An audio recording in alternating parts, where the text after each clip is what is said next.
เอาออกหาดินชวนเลยบัดนี้ปลูกมันต้นก็แต่ปีบางก้อนหั่นแหละแต่ปีนี้ก็ปลูกอยู่แต่งามบ่งามบ่จักแต่ว่ามื้อนี้ก็กำลังเดินทาง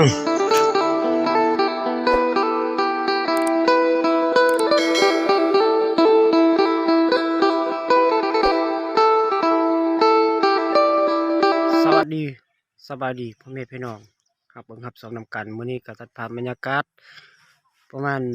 7-8โมงเช้าเลยมื้อนี้ก็ได้ก็มาตัดบรรยากาศ ตัดบรรยากาศของอยู่ในสวนคือเก่าทุกคนเลยอยู่ในวงในป่าคือเก่าแต่มื้อนี้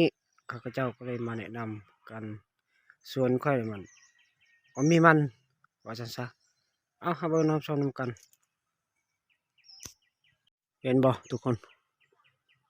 สิได้บ่เงินปีนี้นี่เลยบ่ได้เห็นงามันต้นเลยล่ะบ่เห็นงากมันต้นเลย มีแต่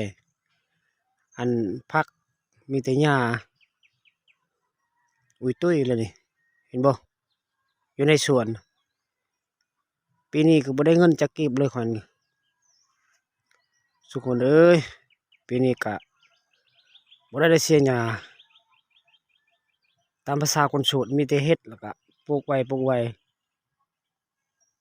สิงามสิดีบ่มันหั่นบ่ได้งามเฮ็ดปีใดก็คือเก่านี่แล้วสาเหตุก็บ่อยากเฮ็ดมันตอนนั้นเฮ็ดตัววังก่อนบุกเบิกไปล้านก็ได้ต่อทุนก็บ่ได้หั่นได้แต่5 ล้านปลายปีนี้ข้อยก็ปลูกบ่ได้บุกเบิกมีแต่ปลูกปะหั่นก็บ่ได้เสียหญ้าก็คือเก่าตายทุกปีนี้มีแต่ได้ดิน